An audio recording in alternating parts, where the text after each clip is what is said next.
ভাগনাবাবুর মুখে ভাত বলে কথা, আর মামির মনে রাজ্যের আনন্দ। আজকের এই ব্যস্ততা সবটাই হচ্ছে ভাগনাবাবুর জন্য। আমাদের পরিবারের সবথেকে ছোট্ট সদস্য প্রথম ভাত খাবে, তো এটা তো আনন্দেরই বিষয়। আর যেহেতু আমি আছি, আমার বিয়ের পর বাড়িতে প্রথম অনুষ্ঠান, তার জন্য আমার আনন্দের পরিমাপটা একটু বেশিই ছিল। তো এই বিশেষ দিনটাকে আরও বিশেষ করে তোলার জন্য আমি বেরিয়ে পড়েছিলাম শপিংয়ে। শপিং বলতে ভাগনাবাবুর এই যে অনুষ্ঠানে লাগবে যে সমস্ত জিনিসপত্র, সেগুলোই কিনতে গিয়েছিলাম। তো চলো, আজকের ব্লগে থাকছে আজকে আমি আমাদের ছোট্ট ভাগনাবাবুর জন্য কি শপিং করছি, কি কেনাকাটি করছি, যা কিছু করব সব তোমাদের সাথে শেয়ার করব। তাই বলছি কি প্রথম থেকে শেষ পর্যন্ত ব্লগ ভিডিওটা দেখতে থাকো, আশা করছি ভালো লাগবে।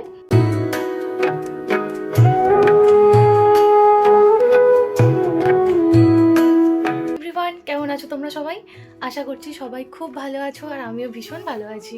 তো দেখো, আজকে তোমাদের সাথে একটা ব্লগ ভিডিও শেয়ার করব। আর আগে রেডি হয়ে নিয়েছি, তারপর তোমাদের সাথে ব্লগ ভিডিওটা শুরু করেছি। আসলে আজকে আমার হাজব্যান্ড মানে তোমাদের দাদা ভাই আজকে এসেছে ইউপি থেকে, আজকে সকালবেলা এসেছে। তো কালকে সকালবেলা আমার ননদের ছেলের অন্নপ্রাশন। তো তোমাদেরকে আগের ব্লগেই বলেছিলাম যে এখনও অনেক কিছু জিনিসপত্র কেনা আছে, আর এখনও পর্যন্ত সেগুলো কেনা হয়নি, যেহেতু আজকেই সকালে এসেছে। আর কাল সকালেই আমরা বেরোবো অন্নপ্রাশনে মানে যাওয়ার জন্য। তো কেনার আর সময় হবে না, তাই আজকে আমিও রেডি হয়েছি, বেরোচ্ছি একটু। তো ভেবেছিলাম একটু রেস্ট নেবো আর করবো, আজকে আর বেরোবো না, কিন্তু আর তো সময়ই নেই।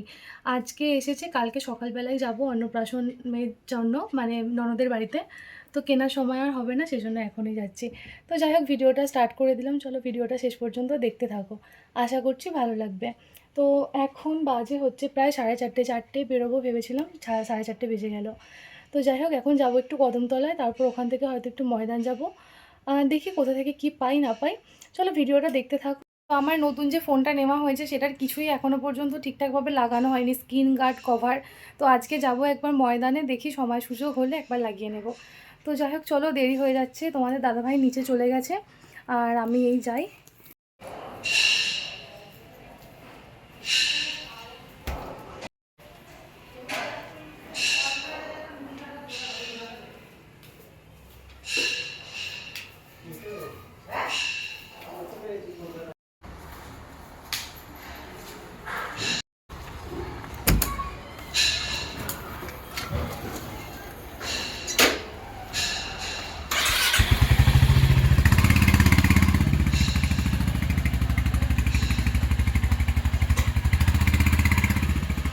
আমাদের বাড়ির সামনেটায় প্রচুর কারখানা, আর কারখানারই এক্সট্রা আওয়াজ আসছিল, তার জন্য তোমাদেরকে সরি।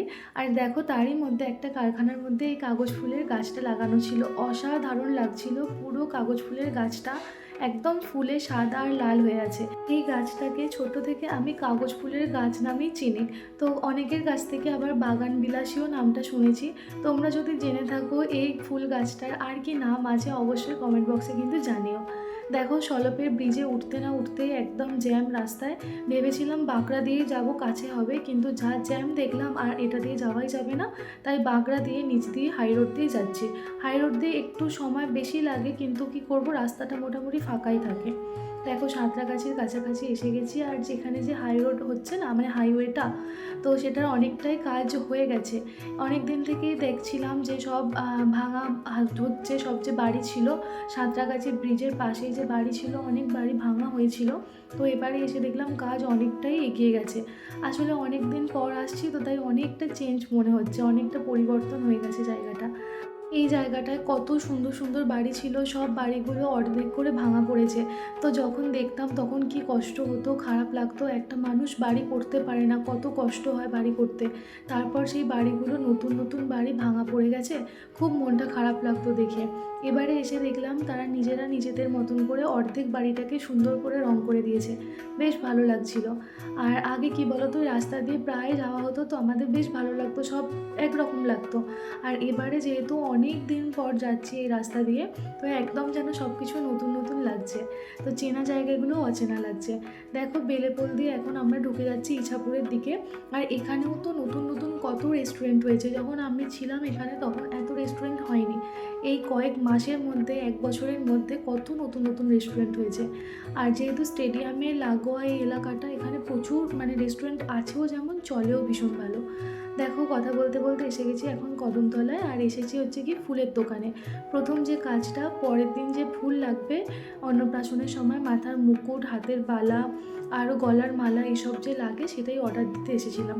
ভেবেছিলাম আগের দিন নিয়ে যাবো নাকি পরদিন সেই মানে অন্নপ্রাশনের দিন নিয়ে যাব।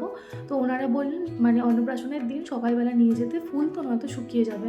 তো আমরা অর্ডার দিয়ে কিছু টাকা অ্যাডভান্স করে দিয়ে চলে যাচ্ছি। আর যেহেতু 2 দিন পরই হোলি ছিল, তো চারিদিকে রং বিক্রি হচ্ছে, আর এটা এখন যাচ্ছি কদমতলা বাজারের উপর দিয়ে। তোমরা অনেকেই আছো এই এলাকা থেকে আমার ভিডিও দেখো, কারা কারা দেখো অবশ্যই কিন্তু জানিও।